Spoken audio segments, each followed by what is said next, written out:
بسم اللہ الرحمن الرحیم۔ ہمارا آج کا موضوع ہے اپنی زبان پر آپ کنٹرول کریں۔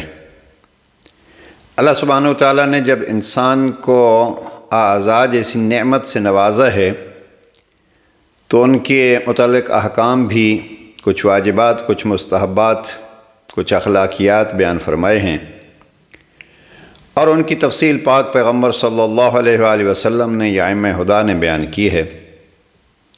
زبان کے متعلق ہر معصوم سے آپ کو یہ جملات ملیں گے کہ زبان کے خطرات کتنے ہیں۔ یہی زبان ہے جس سے انسان تسبیح پروردگار کرتا ہے، اور یہی زبان ہے جس سے انسان پروردگار کا انکار کرتا ہے۔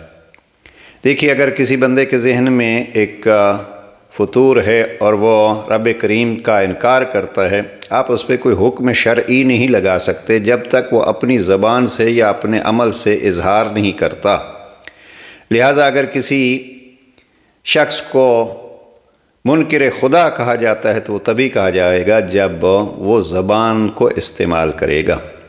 اور اسی طریقے پہ تسبیح پروردگار، اگر انسان کہیں کسی کی تسبیح سے متاثر ہو سکتا ہے یا اپنے رب کے ساتھ ساتھ اپنے رب کے بندوں کے ساتھ مل کے اظہار حمد اور اظہار شکر کرتا ہے، تو اس کا اپنا مقام ہے، اور وہ بھی زبان کے ذریعے سے ہوگا۔ میں اکثر یاد کیا کرتا ہوں، دیکھیے، نماز اس کریم کی اپنی نماز ہے۔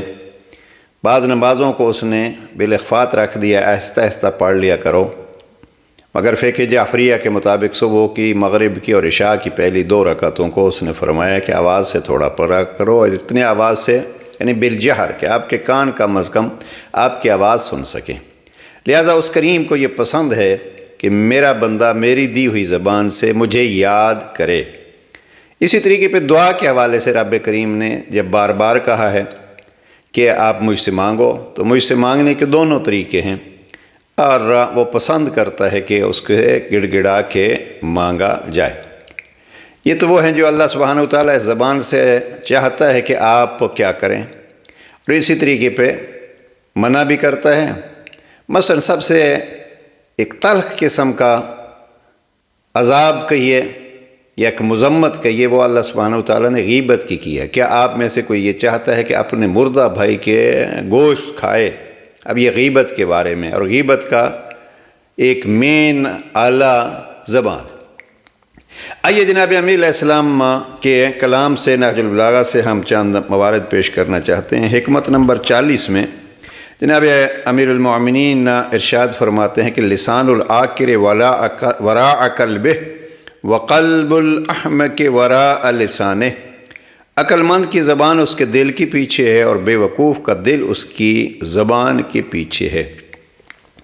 یعنی عقل مند کوئی بات کرنا چاہتا ہے تو بات کرنے سے پہلے سوچتا ہے، اور سوچ و بچار اور غور و فکر کے بعد جب وہ نتیجہ اخذ کرتا ہے تو پھر بات کرتا ہے۔ کئی دفعہ ایسا ہوتا ہے کہ سوچ و بچار میں جو کہنا چاہتا ہے اس کو نہیں کہتا، روک لیتا ہے اپنی زبان کو۔ اور اس کے مقابلے میں بے وقوف کون ہے؟ بے وقوف وہ ہے جو منہ میں آتا ہے کہہ گزرتا ہے۔ اس لیے جناب امیر علیہ السلام نے یوں ارشاد فرمایا کہ عاقل کی زبان، ہم اس سے زیادہ تفصیل میں نہیں جانا چاہتے۔ بہرحال اس فرمان کے اندر خود ہم جیسوں کو بھی یہ گویا تاکید کی جا رہی ہے کہ کچھ کہنے سے پہلے سوچا کرو۔ میں عزیزان سے یہ گزارش کروں، دیکھیے، 2 چیزیں جو انسان کو برباد کرنے میں بڑی تیزی سے کام لیتی ہیں، ایک ہے تیزی خود، جس کو ہم جلد بازی کہتے ہیں، اور دوسرا ہے غصہ، اور غصے کے اظہار کے حوالے سے زبان استعمال ہوتی ہے۔ ہم نے بہت سارے افراد دیکھے، غصے میں کچھ کہا اور پھر ساری زندگی اس پچھتاوے پہ اپنے آپ کو ملامت کرتے رہے اس کہے پہ۔ لہذا سوچئے۔ اور دوسرا یہ ہے کہ اگر کچھ کہنا ہی ہے تو جلد بازی سے کام نہیں لیجئے، بلکہ یہی جو کہنا ہے آپ یہ سوچ لیں کہ کل کہہ لیں گے، 2 دن بعد کہہ لیں گے، تو اللہ کرے گا وہ غصہ ٹھنڈا ہو جائے گا اور وہ کہنا جو ہے وہ بھی بدل جائے گا۔ تو یہ ہے مقصد کہ سوچیں پہلے کہ مجھے کیا کہنا ہے۔ عمومی طور پر بھی سوچیں کہ میں جو کہہ رہا ہوں اس میں میرے کہنے کا کوئی فائدہ ہے یا نہیں۔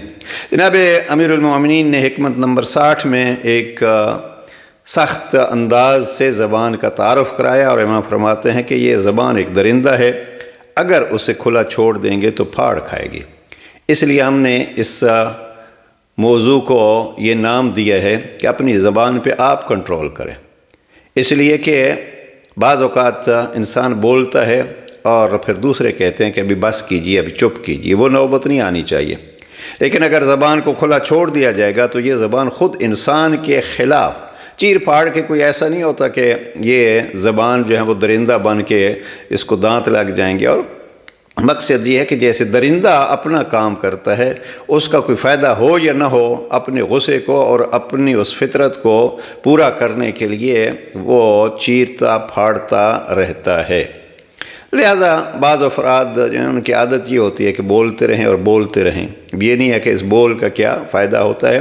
بہرحال بہت ساری کتابیں لکھی گئی ہیں اس موضوع پہ، اور مجھے پسند ہے وہ ڈیل کارنیگی کی کتاب ہے میٹھے بول کا جادو۔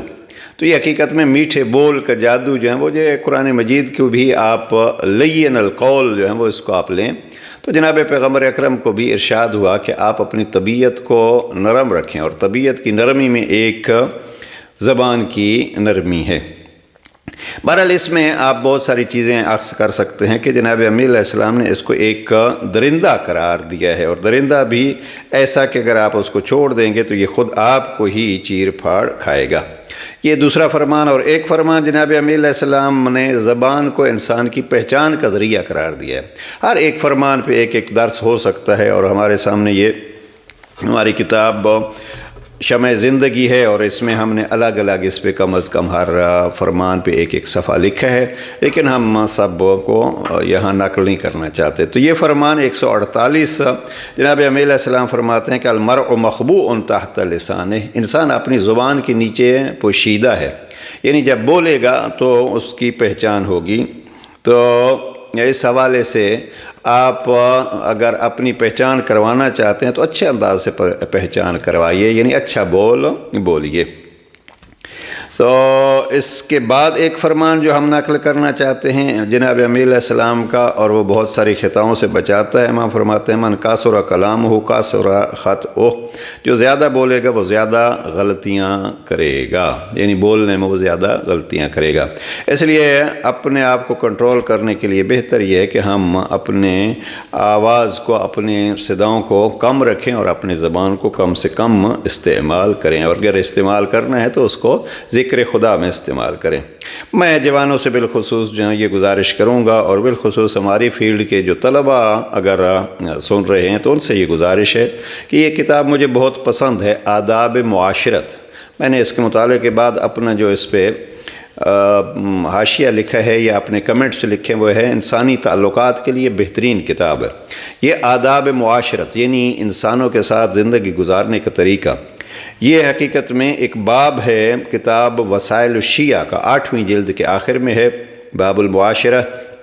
اس کو پڑھیے، اور مجھے نہیں معلوم کہ اردو میں ترجمہ ہوئی ہے یا نہیں، اس کے اردو میں ترجمے کی ضرورت ہے، اور اس میں تقریباً 167-68 احادیث نقل کی ہیں انہوں نے مختلف موضوعات انسانی زندگی پہ، اور اس میں ایک بہت بڑی تعداد میں اقوال جناب امیر علیہ السلام نہج البلاغہ سے شیخ حر عاملی نے لکھے ہیں۔ ایک باب انہوں نے بنایا ہے فضیلت سکوت مگر در امور خیر۔ اس میں انہوں نے بہت ساری حدیثیں لکھی ہیں، اور پہلی حدیث انہوں نے امام رضا علیہ السلام کی حدیث لکھی ہے کہ علم، خاموشی اور حلم یہ عقل مندی کی نشان ہیں۔ اب ہم اس سے زیادہ نہج البلاغہ کا ایک فرمان انہوں نے لکھا ہے، فرمان نمبر 373، وہ نقل کرتے ہیں، اور گفتگو تمام جناب امیر علیہ السلام کا یہ فرمان انہوں نے اس کتاب میں نقل کیا ہے کہ علی علیہ السلام فرماتے ہیں کہ جب تک آپ نے بات نہیں کی تو زبان اور بات آپ کے اختیار میں ہے، اور جب بات کہہ دی تو اب آپ زبان کے اختیار میں ہیں۔ اس لیے زبان کی یوں حفاظت کیجئے جیسے سونے اور چاندی کی حفاظت کی جاتی ہے۔ اے بسا سخنی نعمتی را از تو باز گیرد، اس لیے کہ بعض اوقات ایک قول بڑی بڑی نعمتوں کو آپ سے چھین لیتا ہے۔ پروردگار ہمیں اس نعمت الہی جو زبان کی صورت میں ہمیں اس نے دی ہے، اس کو اس کی تعریف میں استعمال کرنے کی ہمت و توفیق دے، اور اس کی مخالفت اور وہ چیزیں جس سے اس نے منع کیا ہے اس سے محفوظ رکھنے کی زبان کو توفیق عطا فرمائے۔ والسلام علیکم ورحمۃ اللہ۔